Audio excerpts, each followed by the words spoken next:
Welcome to the Maggot Show. This is me, Maggot. I am the host of the Maggot Show. There you go. Amazing to start. Okay. I've managed to load some links up into the page. I need to ask for donations as well. I'm not quite sure how to start on that. I think you need to pay through PayPal. It's informedradio.com. You need to the website. Just check that I got it right. And we need at least at least $10. Otherwise, we lose the bandwidth we got, and so you won't be hear us. Just like won't be able to get hold of us at all, pretty much. I think. Okay.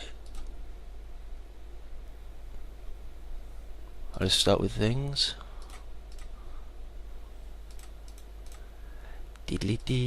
Okay, start with a serious one. In the Sun newspaper, spider sparks toilet explosion. Yes.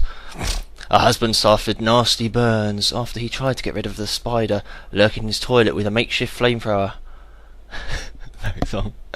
Chris Welding, 28, was left with his hands in bandages after he tried to remove the creepy crawly which had frightened his wife, 20, last night. Yeah, his wife's called 20. She begged him to destroy the 8-legged beast after she saw it lurking behind the toilet in Clacton-on-Sea, Essex. Chris used a can of deodorant and a lighter as a makeshift flamethrower to barbecue the critter, but his plan backfired. The flames came bursting out from behind the U-bend and flew back in his face.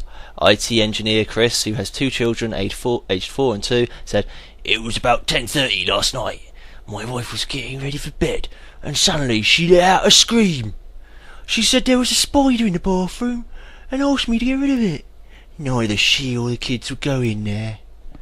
The spider had crawled into the recess behind the loo, and there was no way I could get to it. Stupid as it is, I grabbed a can of deodorant and a lighter and sprayed it behind the loo. The flame shot out and went back round the back of the toilet and came back at me. It was a bit of a shock." Chris jumped into the shower to cool his injuries with cold water while his wife called for help. Yeah, she just stood there going, "Help! Help!" 2 fire crews and an ambulance came to the hospital, and Chris was taken to Colchester General Hospital. He said, "I got 2 burned fingers and a burned knuckle. I wasn't badly injured, but they wanted to check if I hadn't inhaled any of the fumes." I said, "What I do in my private time is my own business, Sonny." They let me come back the same night. By the time the crews arrived, the place was out, but there was no trace of the spider. He'd done a runner. Crafty spider. Spokesman for Essex County Fire Service Rescue said, "It appears the wife had spotted the creepy crawly in the bathroom and asked her husband to capture it.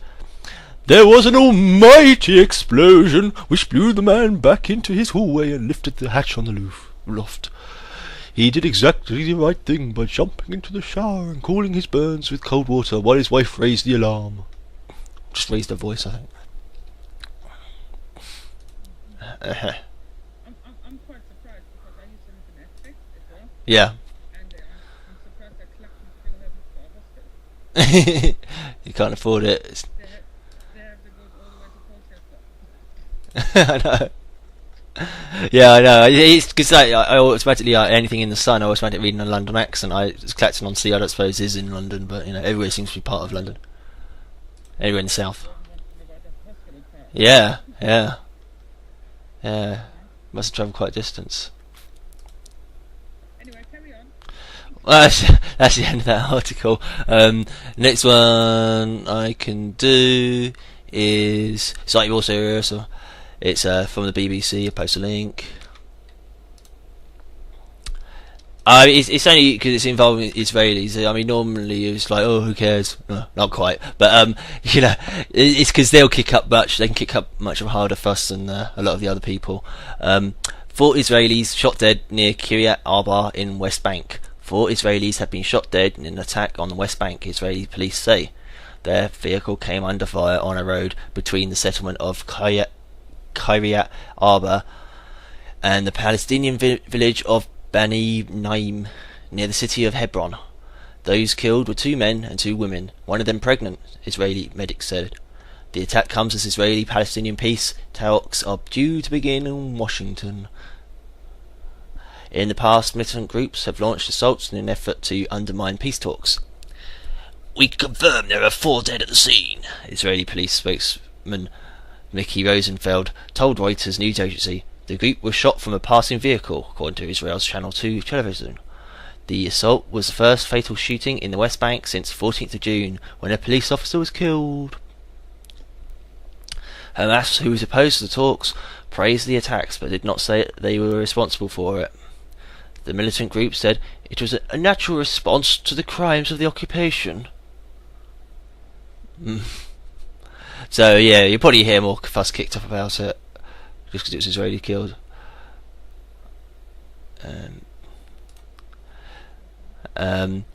Iranian insults against Brunei unacceptable.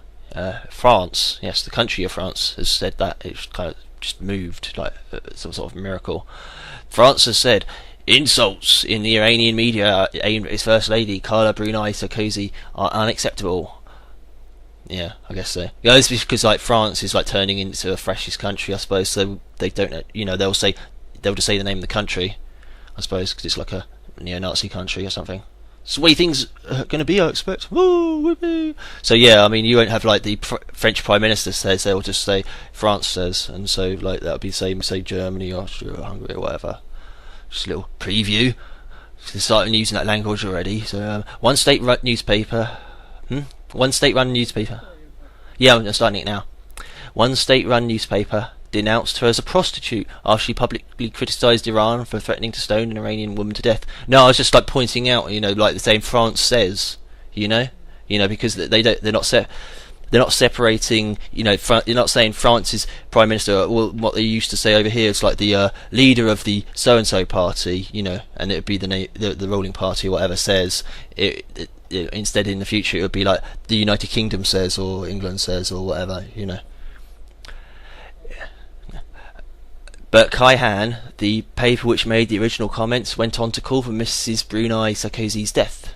In a statement, the French Foreign Ministry said, "We are letting the Iranian authorities know that the insults put out by the daily newspaper Kaihan and taken up by Iranian websites regarding several French personalities, including Mrs. Carla Bruni Sarkozy, were unacceptable." Ashtiani faces a death sentence after being convicted by an Iranian court of infidelity towards her husband and complicity in his murder. On Tuesday, Kaihan, which acts as a mouthpiece for Iran's conservative Islamic leadership, reiterated its attack, adding that the Italian-born French First Lady deserved to die for supporting her. This Italian prostitute's indignations Kaihan's report came while she has had illegitimate relationships with different people before and after marrying French President Nicolas Sarkozy, Kaihan said.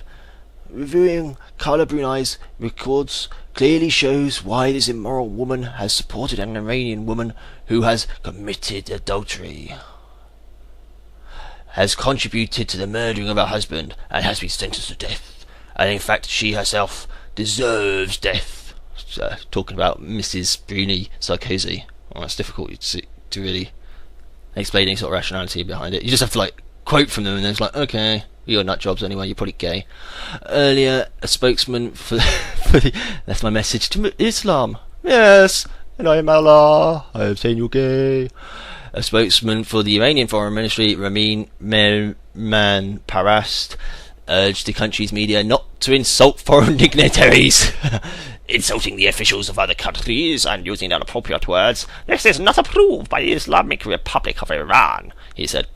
The policies, the manners, and the comments of other countries' officials, we criticize them, we make objections to them, and we call for reviewing their deeds. But we don't think using inappropriate words and insulting words is the right thing to do. Mrs. Bruni Sarkozy is part of an international campaign to save the life of the 43-year-old Iranian mother of two. In an open letter to her, she wrote, "Why shed your blood and deprive your children of their mother? Because you have lived, because you have loved, because you are one, and because you are an Iranian.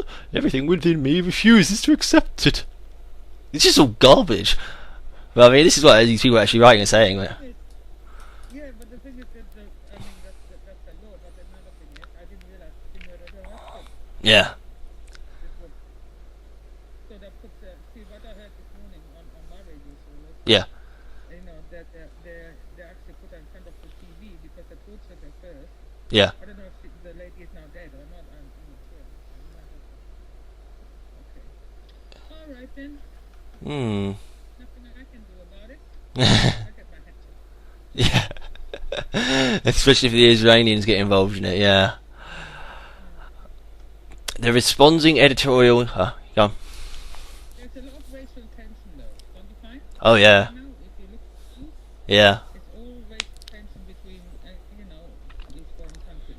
Yeah, that's it. Yeah, yeah. It's just lack of sort of knowing about each other. But it's like all these different nationalities and stuff have been given every opportunity to find out about each other.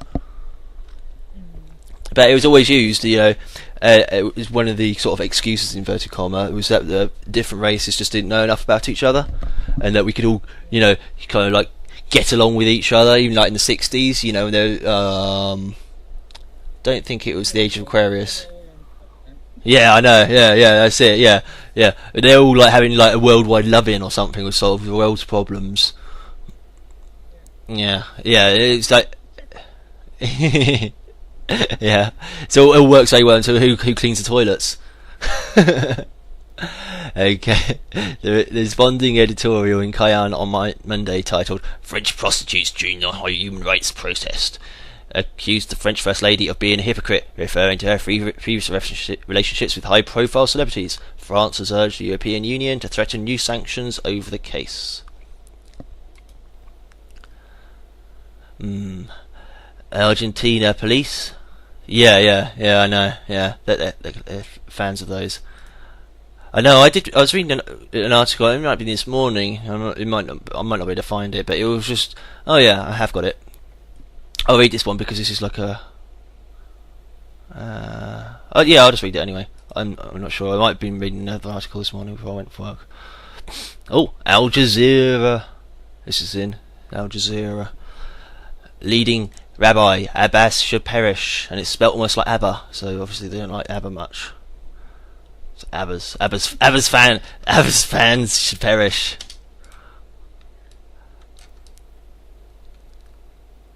It's probably just going to be more highly intelligent stuff by the Islams or something.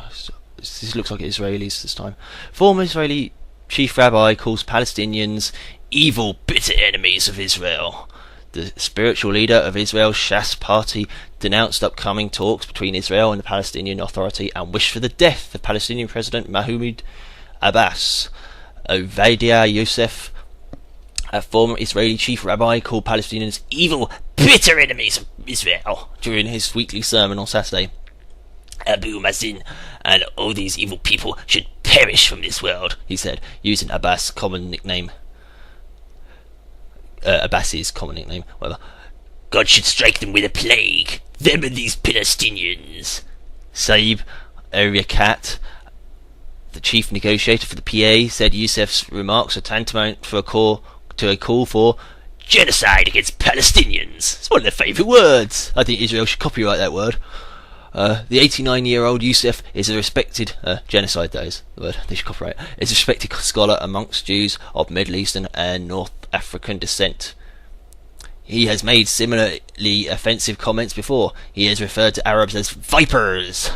And in a 2001 sermon during the Jewish holiday of Passover, he called for Israel to annihilate Arabs. It is forbidden to be merciful to them. You must send missiles to them and annihilate them, he said.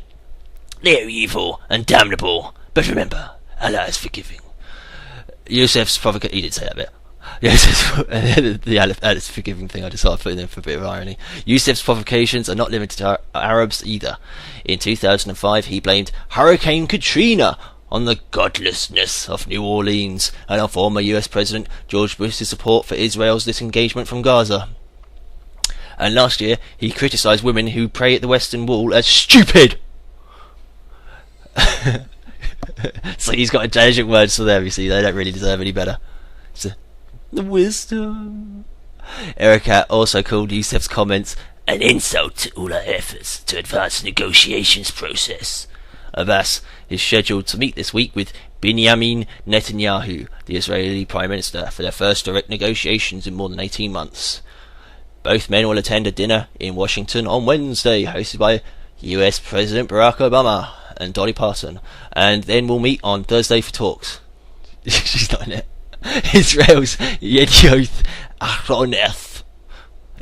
Okay, Yedioth Ahronoth newspaper reported that other PA officials were dismissive of Youssef's remarks. Sounds like a name of a demon. Yedioth Ahronoth. Ahronoth.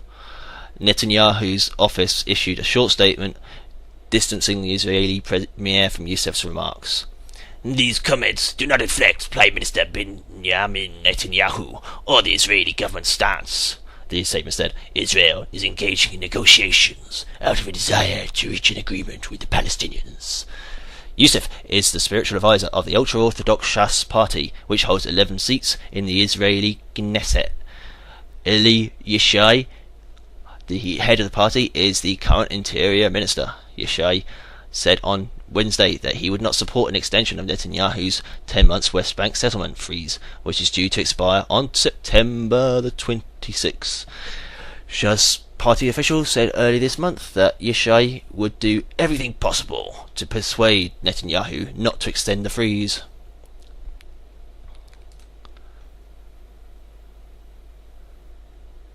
Yeah, I might have read it on Sunday. It was just like Allah apparently was complaining because he was like doing some talks or something, as you do, like through like his ministers or Muhammad or whatever. I'm so religious, it's ridiculous.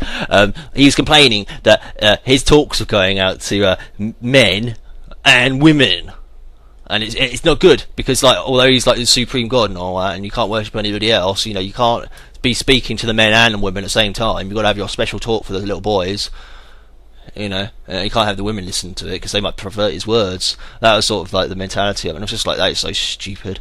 So he's a god of men for men sort of thing. It was like a rabbi or something. Whatever they have, Islamic people. They, you know, they're priests. He was really moaning about it. Just seemed totally irrational. But yeah, so it's difficult justifying anything in their religion, really. Yeah, it's not logical at all. You can't really find any logic in it. Especially stuff like female circumcision, you know, and just like they always manage to squeeze that one in. You know, they have it organised in parties, and so they have it all under. Yeah, I know, and it's all done undercover now, and it's been undercover for a while, but because obviously people found out about what actually goes on in these things. But it's done as like sort of like a women's lib thing almost. Yeah, it's like you get to spend time with the girls sort of thing, and you get sent to this like far away place. And then during when their rituals or whatever, they like strip you down and like circumcise you, and you know, you're basically you know, you don't have any choice because there's a whole gang of them doing it. But they always manage to do it, so it's just part of the culture. And it's like apparently, you know, I was watching a report on it. The woman looks like she's talking outside her mouth slightly, but she was saying it makes women more attractive, you know, according to the Islamic men. You know, it doesn't. It just makes you look like you've got an axe wound growing there. It's disgusting. It's, you know, there's no real even like sort of like approval of how to do it. You know, there's like saw away with like broken piece of glass or a razor blade or something. Oh, okay. Yeah, I think they cut off the clitoris or something like that in the circumcision ritual in case you didn't need it, in case you did need it spelling out. Yeah, so it's like yeah. Yeah, but yeah, I mean, it still does happen. Stuff like it still does happen a lot.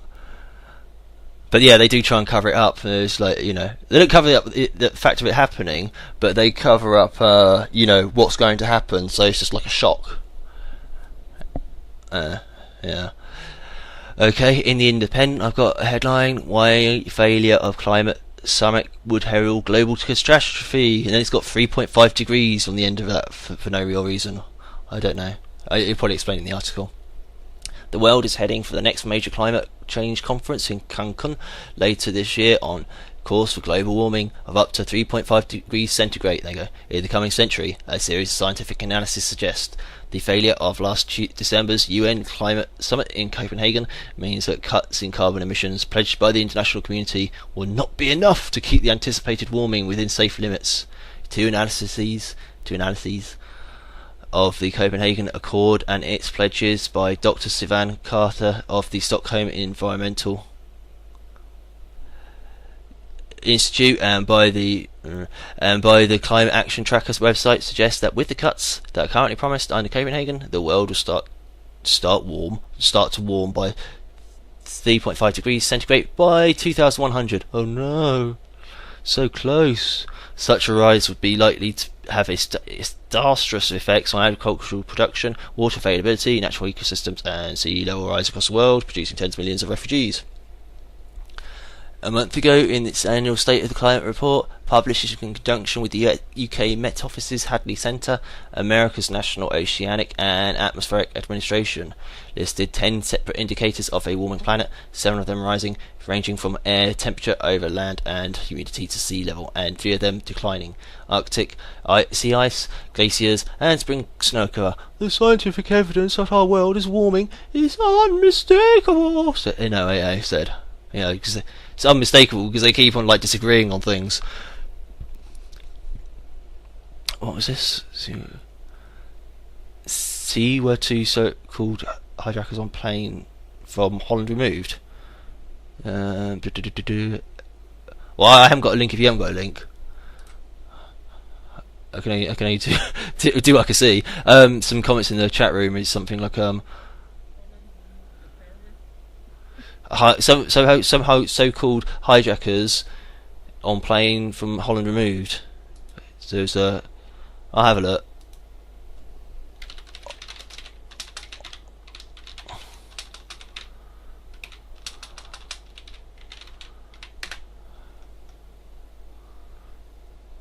CNN Tech reports in the Bloomberg. I don't know if that's today's news though. No, it's ages ago.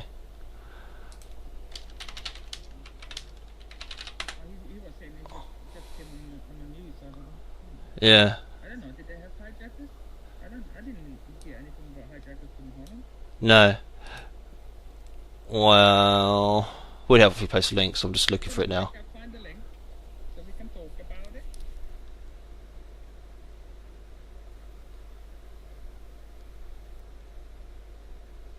Oh yeah, I have got 2 men held on terrorist suspicions in Amsterdam or something.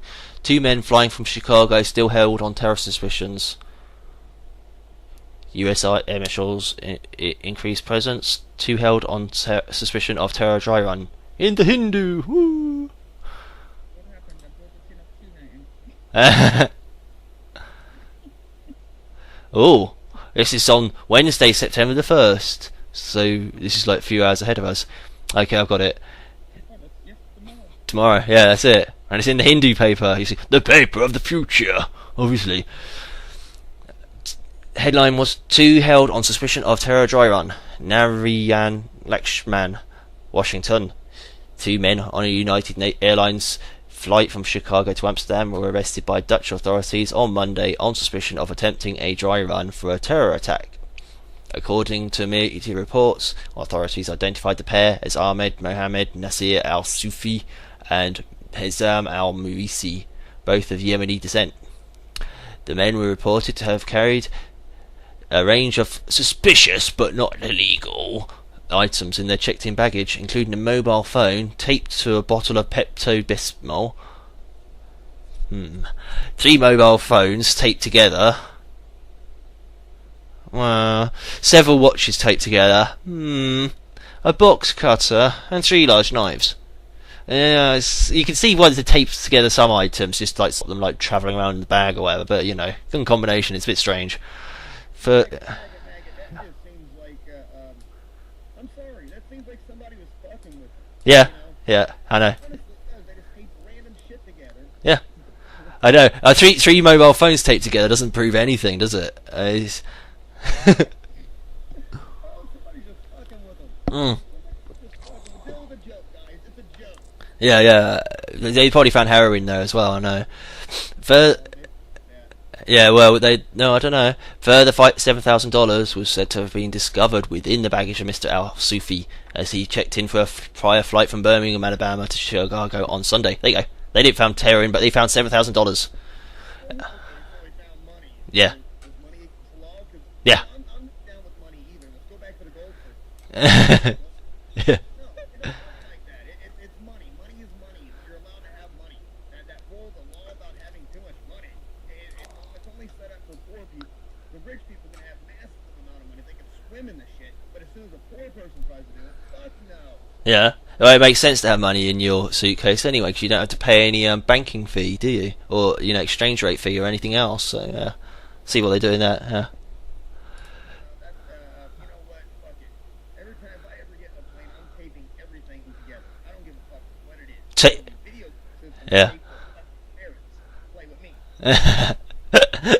You should tape all the notes together. Then you have fun. Like you only try and spend them. Take it, just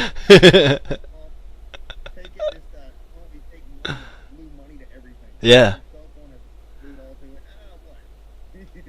What? You can stick it like, yeah, stick a couple of coins on your ivory eyelids. Yeah, no notice as long as you keep your eyes open all the time. Don't blink. If you blink, they see you got coins on your eyes. A law enforcement official was quoted by CNN as saying that the men who flew out Chicago's O'Hare Airport may have been trying to test where the bottles of liquid attached to electronic devices could make it past airport security. Yeah, right, so they're scientists. In a statement, the US Department of Homeland Security said, "The items were not deemed to be dangerous in of themselves, and as we share information with our international partners, Dutch authorities were notified of the suspicious items." The terror dry run hypothesis gained further currency given that Mr. Al-Sufi obtained a ticket for a flight to Washington's Due International Airport. Oh yeah, I'm trying to remember what Sufi is. Sufi's a sort of Hindu or something, isn't it? With further stops in Dubai and Yemen. And yet... Well, Mr. Al-Sufi is like, son of Sufi or Sufi's god or something, isn't it? Yeah, yeah, I know. Yeah, ones with the turbans on as well.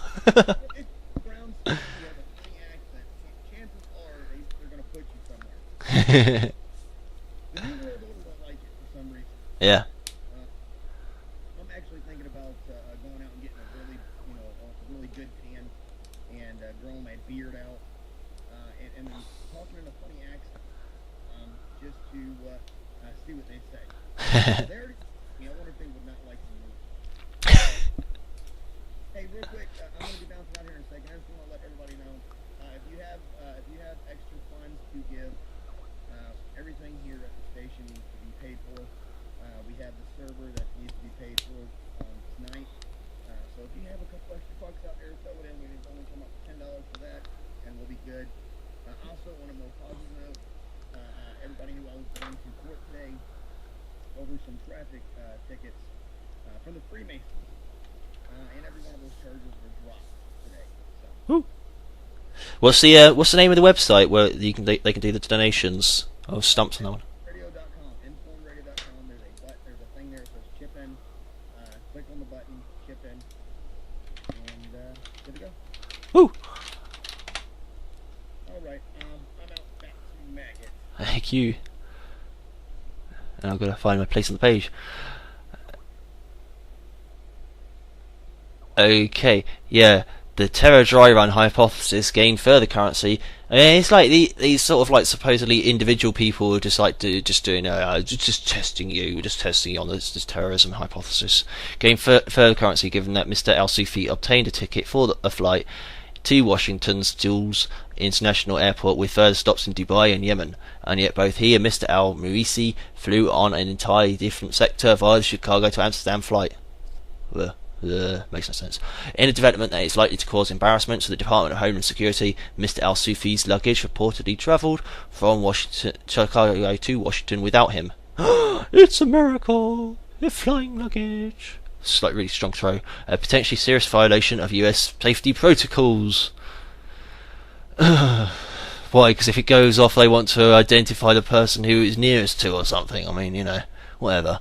Parallel, it doesn't make any difference if it's got a bomb on it. It's got a bomb on it. You know, it doesn't matter if the guy's on the same flight as the thing that exploded. You know, just say, oh, but we need to set up people easily. A parallel, you know, it costs us time and money to plant the identification in the remains of the suitcase so it exploded. Exactly the case. They spend all these, hours and brain power trying to make sure that the right ID is going to the right spot. Look at 7-7. They just out there that they stopped it up. Yeah. We should have let them just, gave them a little bit more time, and then they wouldn't have planted the same ID in 2 different places. Yeah. Yeah. I mean, that's totally. Y'all should have more respect for the people trying to kill you. Seriously, guys. Yeah. You got to make it easier on them. Come on. What about the good old days where everybody had to put on the handcuffs and they had the briefcases on the handcuffs? You know, then you knew who the terrorist was because it was a guy with it next to the briefcase that exploded. That's just really unreasonable. You know, these guys don't have much IQ and they got better things to do than actually think. They're worrying about the steroids and stuff like that. Yeah, you gotta really take into consideration the guys that plan all this shit. They're not the smartest ones. Exactly. If they're the smartest, they wouldn't have to plan the shit. Yeah. These are some of the barrel kind of people. It's like, and they I don't even think they know what they're doing sometimes. They could be brainwashed, like a majority, like what is it, the majority candidate or whatever. Yeah. They just walk around in a daze. Manchurian candidate. Yeah. Manchurian. Same difference. Yeah. Just sort of grunts. Yeah. It's sad. I was in court today, telling Sam, explaining to her about the maritime law that's going on, how it's like ship law. Yeah. You can tell by the flags they have a little gold fringe around them. Yeah. And they're trying, and I was being loud as hell.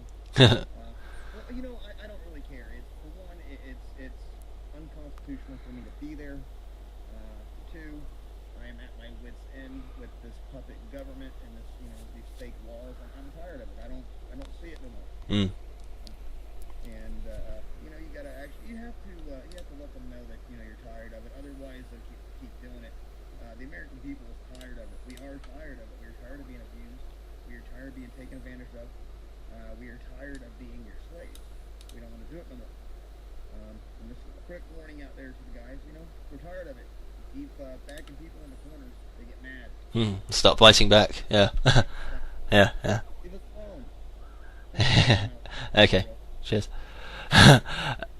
A parallel but possibly unrelated incident concerning airline security occurred at Dil. I probably might have already read this. At Dil's International Airport on Monday night, when a 9-member delegation of Pakistani military officers travelling to U.S. Central Command headquarters in Tampa, Florida, was offloaded from its flight after one officer made what a flight attendant considered to be an inappropriate remark. Whatever. Stupidness.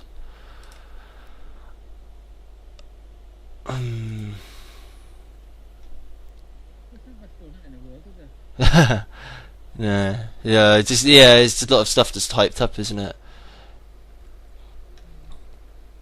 I've got UN tells France to stop forced expulsion of Roma.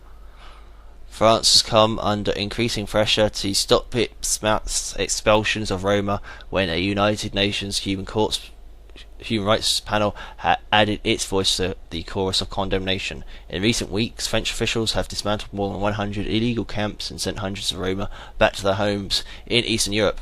A report released yesterday by a UN anti-racism panel urged France to avoid its collective repatriations and expressed concern that members of the Roma community weren't receiving full voting, education and housing rights in France.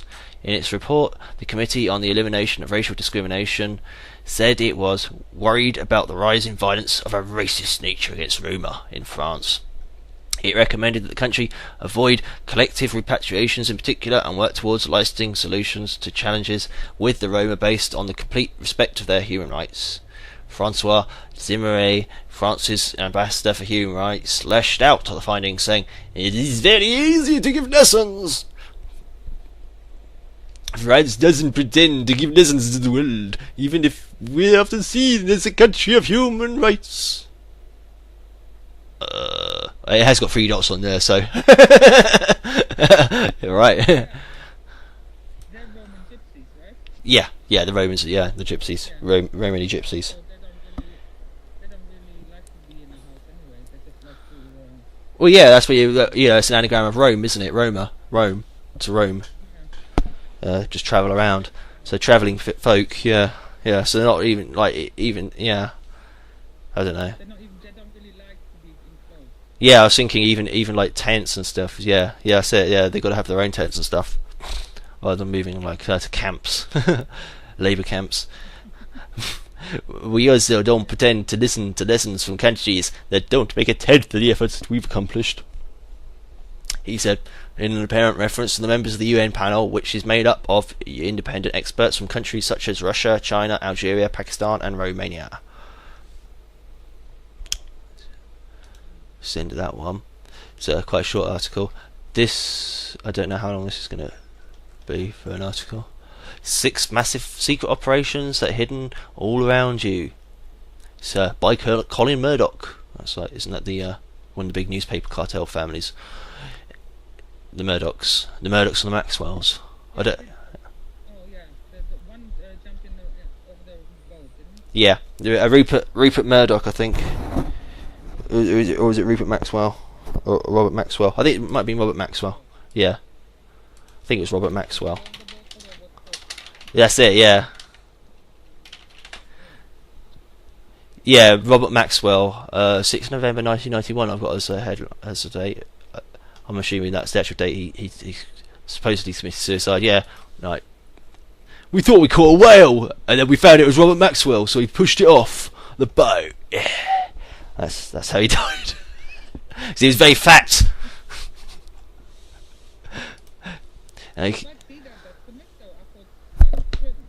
Yeah. Oh, I see. Yeah. Like a whale. I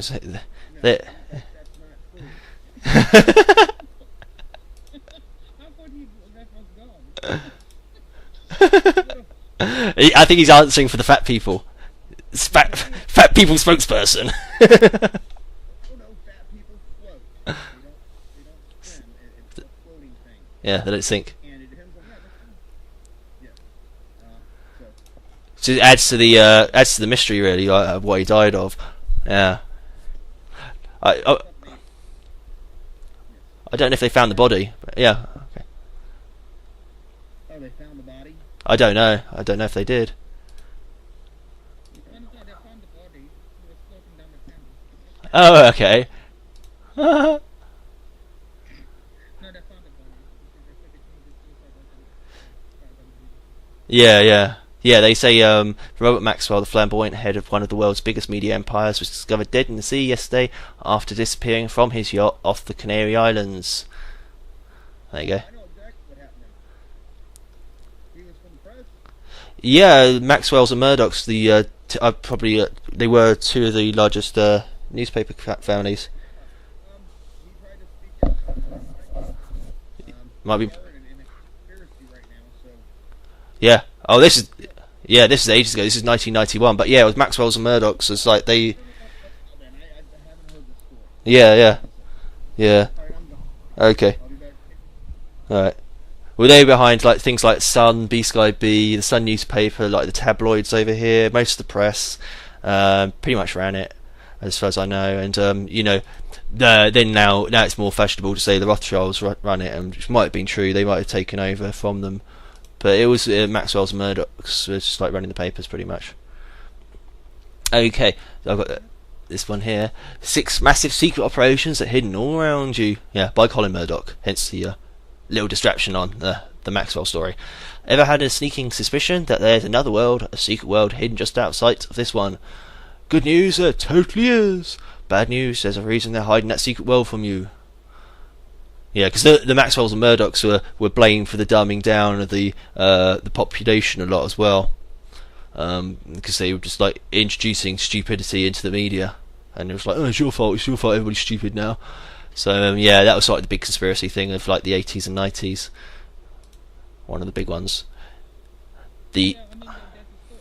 yeah. There's a story running here at the moment. It's probably not. I mean, anyway, I'll get to that when we run out of stories. Okay. Yeah, I'll do this one. Yeah. Number 6, LA's urban oil rigs. The City of Angels is where many of our favourite celebrities work, play, go to rehab, get breast implants, relapse, and drive expensive cars into trees. It's a land of magic, is what we're saying, but it's also home to the third largest oil field in the US. Now, isn't it a shame that all of the sweet Texas tea should go untapped just because it's sitting underneath this nation's second biggest city? Sweet Texas tea, I suppose that means oil, doesn't it, or something? Well, don't worry, it isn't. In fact, oil rigs have been placed all over LA and are pumping away in secret even now. The city was so caught up in oil fever that in 1930, 95% of the town's residents passed a law allowing them to drill in their own yards. Of course, the modern LA resident would never allow one of the largest oil operations in the country to go down right in their own backyard. So where did all those rigs go? See, despite its reputation for being not in Texas, LA has been an oil town from the time black gold was discovered there in 1892 right up until today. As the city's hippie clogged arteries began to expand out over the reserve. Yeah, I mean, you can see he's got a weird way of writing.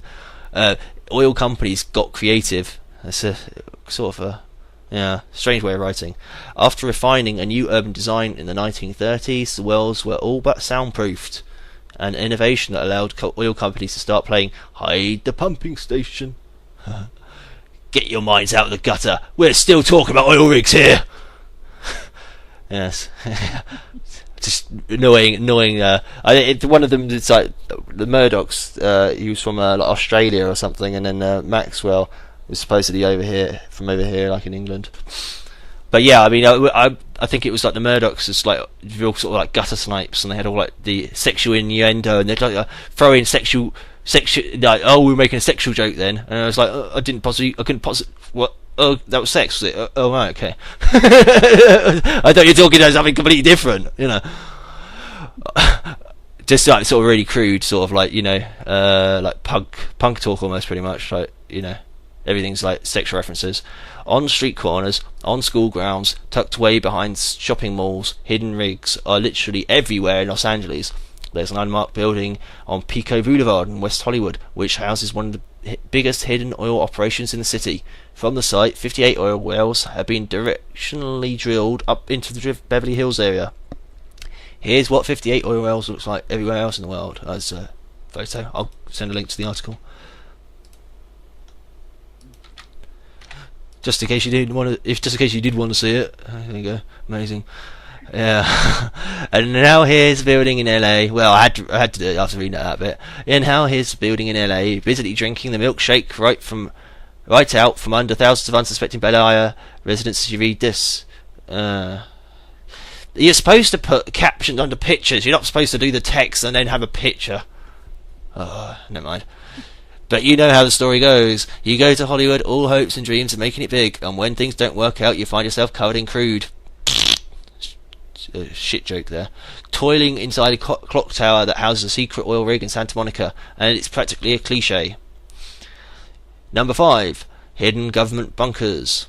Government officials are elected to look out for you. They only want to make sure that you're healthy, safe, and well protected. Right after they make sure that they're healthier, safer, and better protected. That's why FEMA has spent $1.3 billion building secret bunkers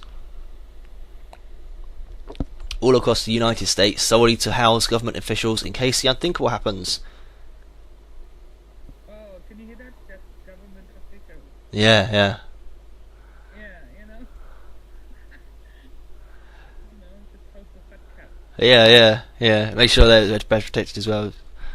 But it's I think it's a joke afterwards. This is Cracked has a similar plan for the inevitable zombie apocalypse. So I don't know. I never heard of Cracked, so I don't know. You gotta be a crackhead to watch it, I suppose. Looks like a movie. Project Green Island was one of those secret bunkers. The US government made a deal in the late 1950s with the Greenbrier Hotel in West Virginia to use their building as a government facility to house Congress in the event of a nuclear war. Construction on a secret bunker beneath the hotel began under the guise of an above-ground renovation on the West Virginia wing. They dug out the area beneath the new wing as it was being built and constructed their own little addition. A massive multi-level installation with walls of reinforced concrete and 30-ton blast doors. Right beneath the tourist resort. If there ever is a nuclear war, shouldn't the fuckers who started it be the first ones to die? It's got as a caption for the picture of the artist's impression of this supposed bunker underneath the was it tourist resort? Yeah. Project Greek Island was operated under a dummy company named Foresight Associates. Oh, cracks.com. It's the actual name of the people doing the article. So yeah, it's a bit of a promotion of his own thing. It was self-promotion. That's it. It was completed, but went entirely unused during the 30 years before the Washington Post brought public attention to its existence. Yeah, he's carrying on the family tradition. I think they were massive on self-promotion. You know, they almost weren't welcome on TV because there was just such self-publicists, and they're just like bring in like the family name or just like how amazing they are and how different they are into every sentence. You know, just bang, bang, bang, bang, bang, bang, bang, bang. And you know, all sort of like the stuff BBC and stuff is like, no, we don't want this. You're undermining the society. And then if they said something like that, he'd in theory he'd send out some patriot goals come out on stage or something like that. But I don't know if they've actually pushed it that far. But you know, that was the sort of mentality. The more they're mentioned, the more controversial and outrageous they get, and more popular they became. Really. See, I do believe. I mean, this is just my theory. Huh. And a couple of people that talk for the other same wavelength. I do believe underneath Toronto subway station, Yeah. there is an underground city or a bunker. All right. Because there is a subway station called St. George, and there is a door leading right underneath the underground. You can't get to it. It's like encaged, like a prison cell. Yeah. But sometimes there's a door open. Yeah. And the door is open, and you can look in it through the bars, and you can see loads of stuff going on underneath there. And for me, it is amazing that St. George, the only one where it's got like an imprison, like a cage surrounding in one particular corner. Yeah. And a mailman I know, he believes there's something going on underneath it. He said sometimes I go there early in the morning. He said it's amazing what things actually get put down there, big boxes and all this and that. So I do believe there's something going on underneath Toronto subway line. Yeah. Yeah.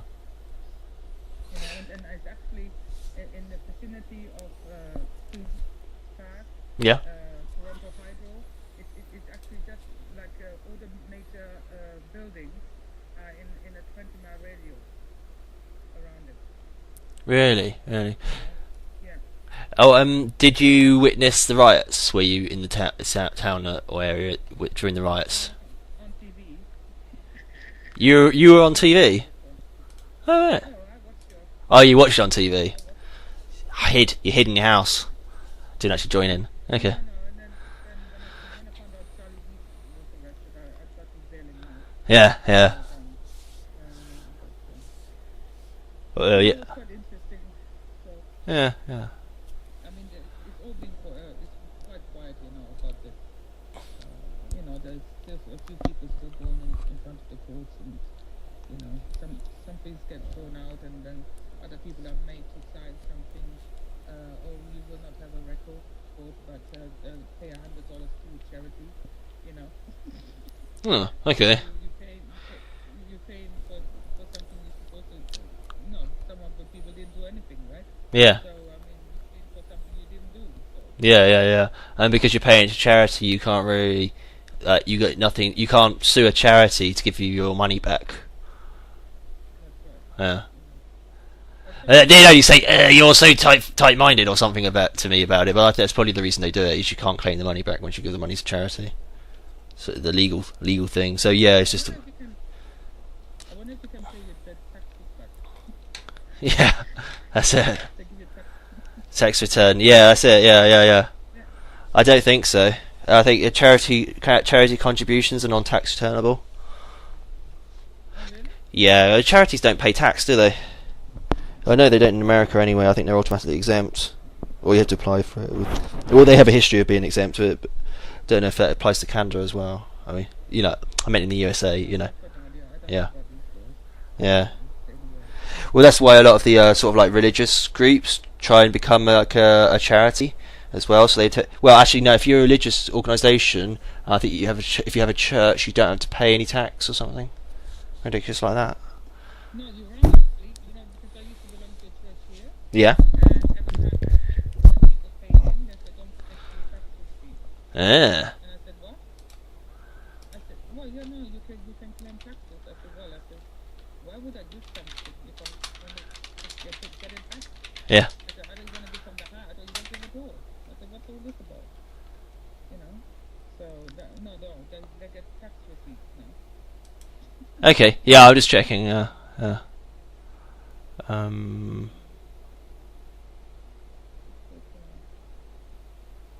mean, most churches are government run anyway. Yeah. I'm just looking for an example of it. But I know they used to not have to pay. I think it's income tax or something, or they don't have to declare so many things. They do get exemptions. I mean, the churches are all getting more corrupt. Mhm. More God, and, God has left most of the churches. Well, yeah. Wait. Church shooting, like somebody's gone in there with a gun. I said, "Oh, God has left that building already." Mm, Because usually you never heard of it. yeah. You never ever heard of it. That somebody was going in a church with a gun or nothing. So I always think if I hear that, God has left the building a long time ago. Made his money and ran. Okay, Project Greek. I'll carry on with the article. Project Greek Island was operated under a dummy company named Foresight Associates. It was completed, but went entirely unused during the 30 years before the Washington Post brought public attention to its existence. Once exposed, the project was shut down. Tax dollars at work, ladies and gentlemen. They're building play forts with it. Where are they hiding? Similar government bunkers could be anywhere. If they're able to slip one under this beast of a hotel, a place so public it's actually a tourist destination, there's no telling where else they would be able to hide the others. Just like cryptic photograph of something or other. I don't know what that is. Some sort of like insect eye thing. Number 4, disguised cell phone towers. Cell phones are a massively expanding market, which is odd because they're already ubiquitous. But to keep up with increased use and the occasional unfrozen caveman just signing up, they need to build cell towers. Big ugly eyesore cell towers. But if that's the case, where are they? Where have you seen new ones being built recently? No, because they're all over the place. You just can't see them. They're disguising them. Where are they hiding? Yeah, as trees by the looks of it. There's one outside your window if you know where to look. That San Bernardino County in California alone has over 500 cloaked cell antennas. Yeah, they seem to have disguised them as crosses as well, Christian crosses. I'm sure Jesus would approve. The trend started small at first, only in upscale communities with tight zoning regulations, but now these towers are everywhere, even secretly shaping our cities at times. Murrieta, California, for example, recently approved a proposal by T-Mobile to build a 50-foot cell tower disguised as a clock tower, which will go entirely unused as a timepiece because everyone's got clocks in their cell phones already. You see, he's keeping up with modern times.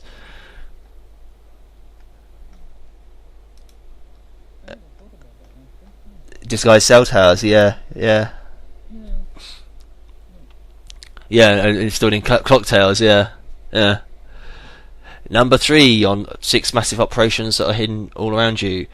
Missile silos. At first, missile silos are set up as above-ground launch facilities, completely out in the open, but then came the Cold War, and after the successful orbit of Sputnik in 1957, the US started to feel a bit uncomfortable with the entirety of their weapons just sitting there, visible from space, and being tripped over by drunken farmers. Bet that didn't happen. So they all relocated to where they'd be safe from a nuclear blast and out of sight.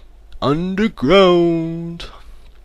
And we all know that, right? The missile surfacing from beneath the army base is a war movie trope. Trope? Okay. The surprising thing, though, there's often no base.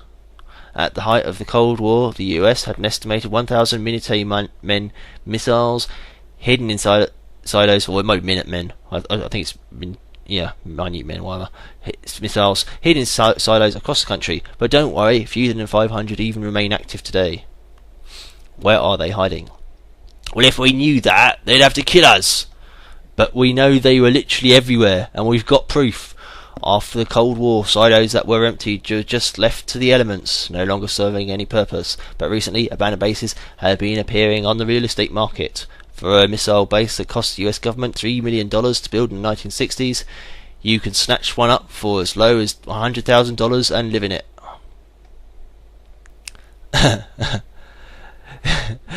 the picture there saying Raving Johnny's missile silo. Whether or not you want to spend your free time plotting the death of charming British men in tuxedos is entirely up to you. The methods of camouflage vary. Yeah. It's one of them. It's got a photo of one of them disguised as it looks like a little mural or like arrangement of flowers or something.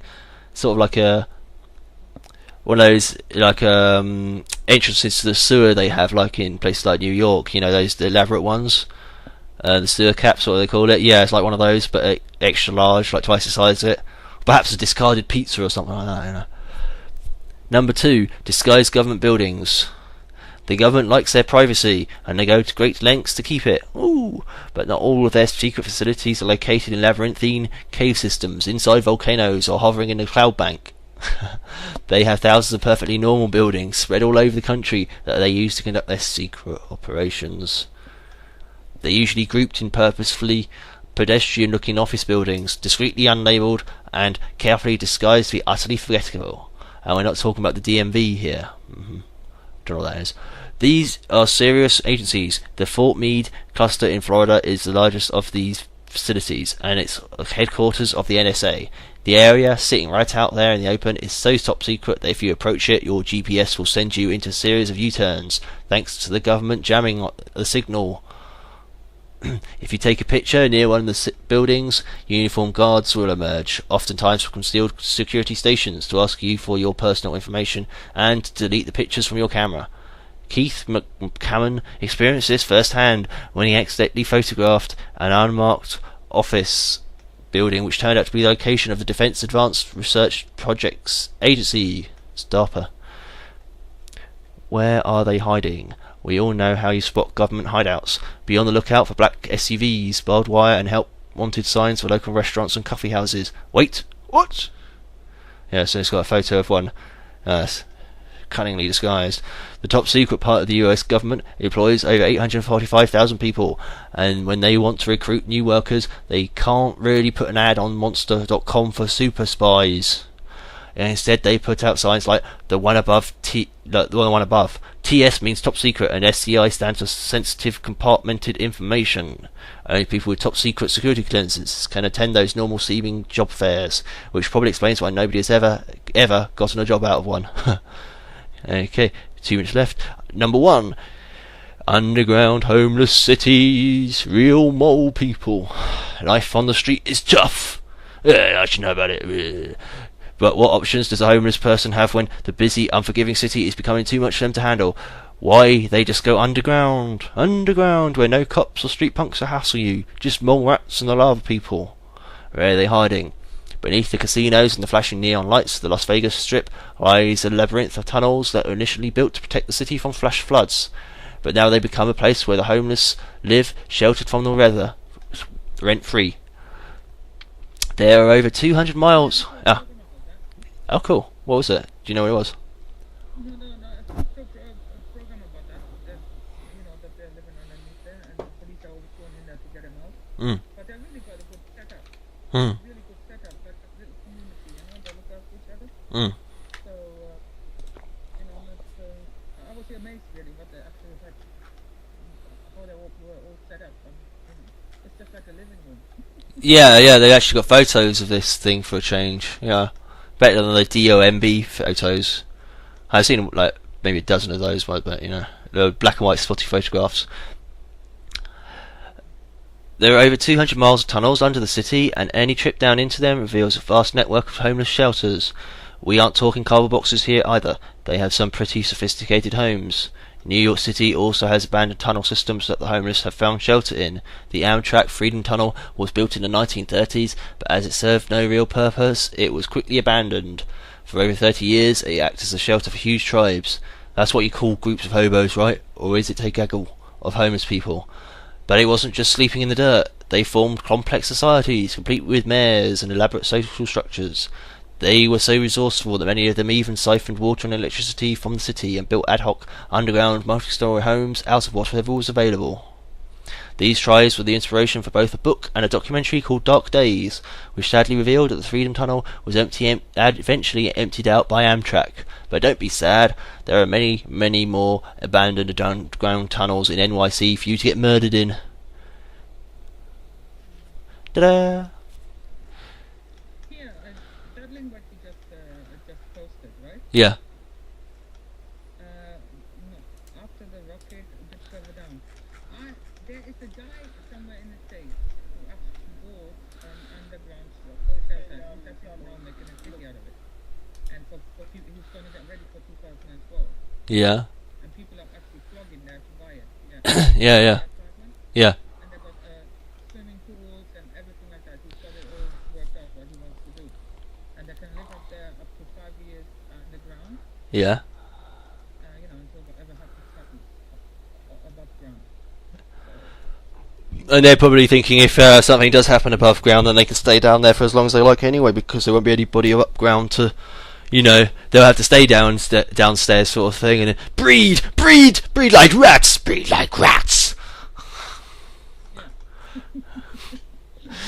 and breed, you cripples. Yeah. Okay. We seem to be in the second hour. We didn't have any theme music.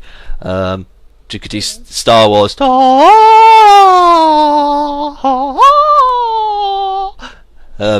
do I go?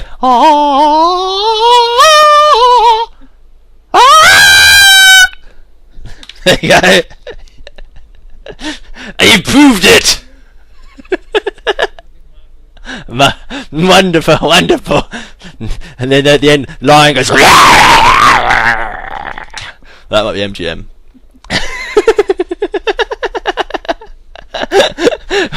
He's saying well done.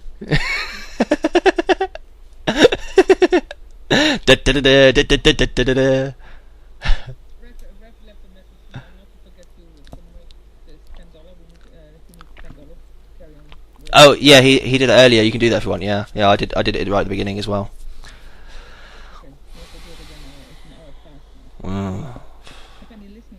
Yeah. He's writing, and his fingers are burning.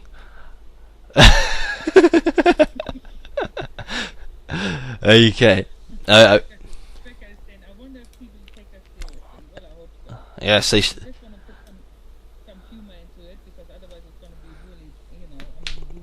yeah, that's just boring. Who wants to, where the Alex Jones thing is, so you can find that easy enough.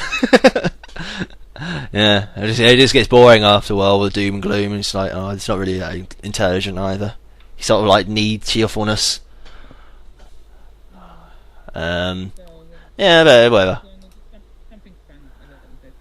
Are we recording this? I got this set up to be recording. I don't know if it's actually working. I got the volume levels, and then they can go volume too high because my voice is quite strong. Yeah, volume is too high on the thing, but I'm not sure what the quality is going to be like. It should be alright. So if I get a recording, I might have to equalise it, but then after I've finished with it, I'll post it in the chat room.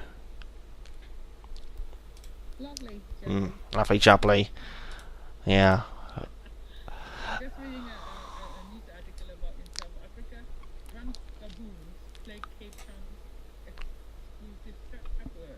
The sun is setting over South Africa, old vineyards, and glass of the wine tasting tourists are climbing onto their buses. But one large family group has no intention of leaving, and there is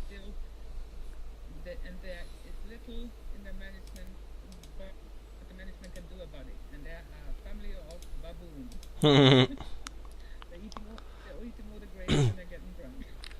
Nice. Yeah, there's no way we can play clips and stuff, is there? No, without Rev to do the clip playing. I don't know you do that. Well, I know a way to do it. Just but I don't know what the clip's quality is going to be like. It might be rubbish. Well, I tell you, this is the Well, rubbish. out in the street, yeah. Becca will tell you. He's our best critic Huh. in the afternoon.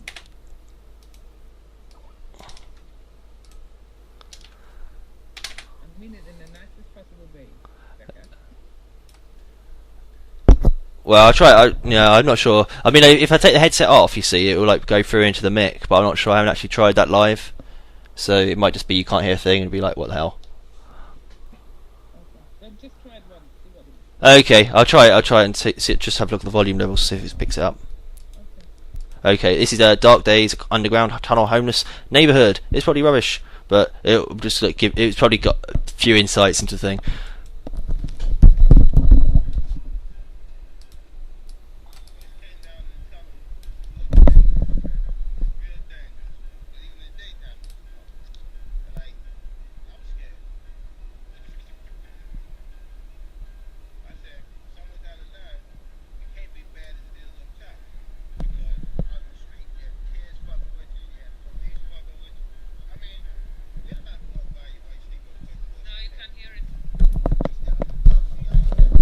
Can't hear a thing. No, you can hear really, really faint. But Yeah. underground. Yeah.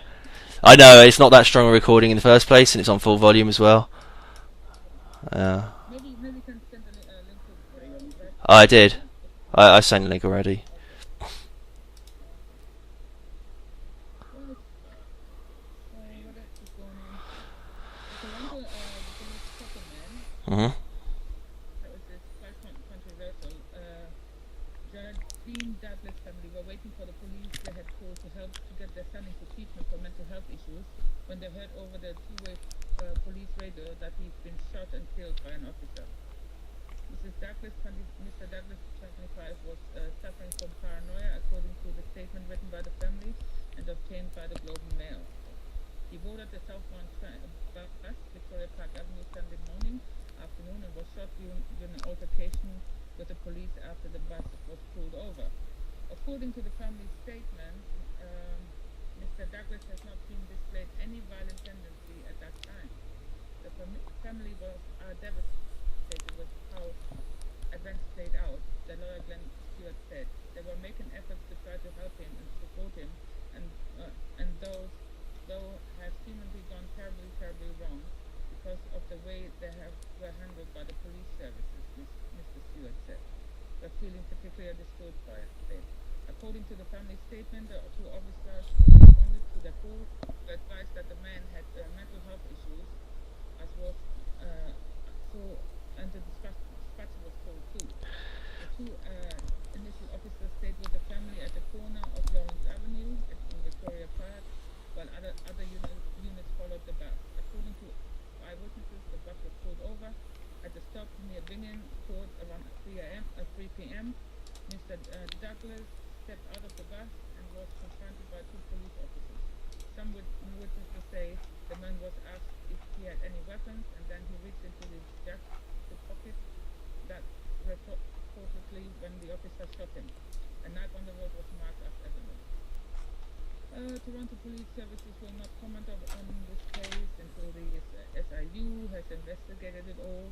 A woman visiting a friend in the building behind the bus stop said she heard 6 to 8 shots. She asked not to be named.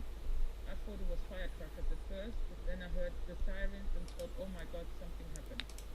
Officers and paramedics performed CPR on the man. Mr. Douglas was taken with the ambulance to Sunnybrook Hospital, where he was pronounced dead at 4 p.m. Now, I mean, I've heard a lot about the story, and there's conflicting evidence or eyewitnesses. It all happened in broad daylight. Some people actually say that the guy was actually shot in the back. Right? Nasty. So, Hey guys, Alright. hi. just want to let you know I'm back. If you wanted to take a quick break, I have a video I could go ahead and put on. So. Okay. So you can play that Kahuna. Yeah, the exciting video.